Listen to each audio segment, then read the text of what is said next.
In this problem, it says in the state lottery game, you must select 4 digits where digits may be repeated. And if your number matches exactly the 4 digits selected by the Lottery Commission, then you win. And we first want to determine how many different numbers may be chosen. So because there are 10 digits from 0 to 9,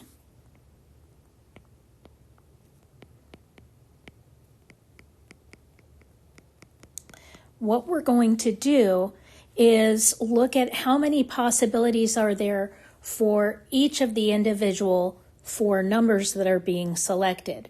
So we have 1, 2,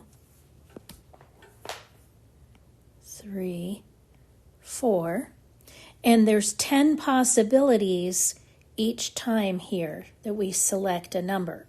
So the way we would calculate the number of possibilities is just by multiplying 10 times 10 times 10 times 10, and that gives us 10,000.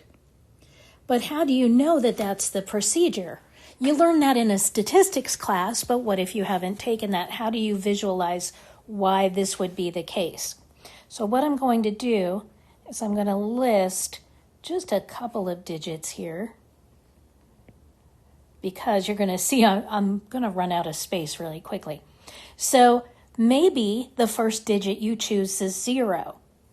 And then the second digit could be also 0 because we're allowed to repeat, or it could be 1, or it could be 2.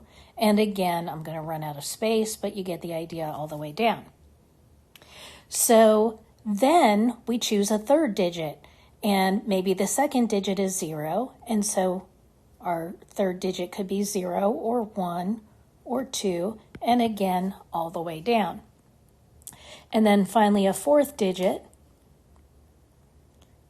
So again, 0, 1, or 2, all the way down here.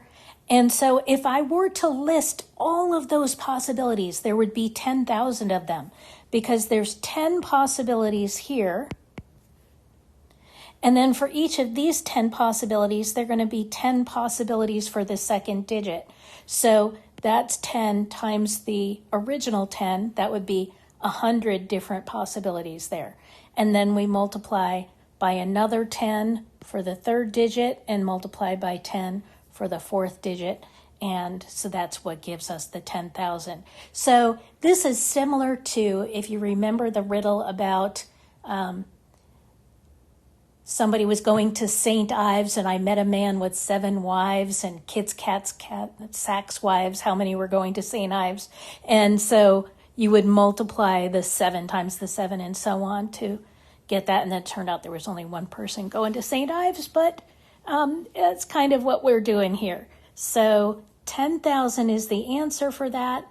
And then if you want to know what is the probability of winning, then it's going to be 1 in 10,000, because there's only one winning number out of the 10,000.